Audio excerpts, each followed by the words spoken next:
দেখুন, আপনাদের ফোনে কিন্তু একটা দারুণ সিকিউরিটি সেটিংস আছে। এই সেটিংসটা কিন্তু অবশ্যই আপনাদের ফোনে বা আমাদের ফোনে করে রাখা উচিত। এই সেটিংসটা যদি আপনি করে রাখেন, তাহলে আপনার যেটা সুবিধা হবে সেটা হলো, ধরুন আপনি ট্রেনে বসে ফোন ঘাঁটছেন বা রাস্তায় দাঁড়িয়ে ফোন ঘাঁটছেন। এরকম সময় কোনো চোর হঠাৎ করে আপনার ফোনটা হাতে নিয়ে সে পালিয়ে গেল বা পালিয়ে যাওয়ার চেষ্টা করলো। সঙ্গে সঙ্গে কী হবে, আপনার ফোন কিন্তু সেই মোশনটা ডিটেক্ট করে নেবে। ডিটেক্ট করে নিয়ে কিন্তু আপনার সেই ফোনটা লক করে দেবে।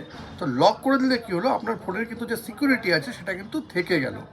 তো এই সেটিংসটা কিন্তু অবশ্যই আমাদের ফোনে করে রাখা উচিত। কিন্তু আপনি সেটিংসটা করবেন কী করে জানতে গেলে ভিডিওটা শেষ পর্যন্ত দেখুন, আর প্রসেসটাও একদম সেভ করে নিন। দেখুন, এই জন্য শুরুতেই চলে আসতে হবে আপনার ফোনের সেটিংসে। এই আমি সেটিংসে চলে আসলাম, সেটিংসে ক্লিক করে নিলাম। ক্লিক করে নেওয়ার পর একটু নিচে আসতে হবে। দেখুন, এখানে আছে গুগল। আপনাকে এই গুগলে ক্লিক করে নিতে হবে। এবার চলে আসুন, এই দেখুন অল সার্ভিস আছে, এই অল সার্ভিসে এবার একটু নিচে আসতে হবে, একটু নিচে আসতে হবে। এখানে দেখুন একটা অপশন থাকবে থিপ প্রোটেকশন বলে। এখানে দেখুন এই যে থিপ প্রোটেকশন, এখানে আপনাকে ক্লিক করে নিতে হবে। এখানে করে নেওয়ার পর এই যে অপশনটা আছে থিপ ডিটেকশন লক, এটাকে কিন্তু আপনাকে অন করে নিতে হবে।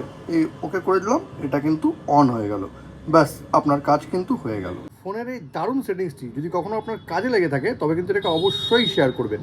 আর এরকম নতুন নতুন ইনফরমেটিভ ভিডিও পেতে প্লিজ সাবস্ক্রাইব আমার চ্যানেল সাবজেক্ট সম্রাটকে। Thank you.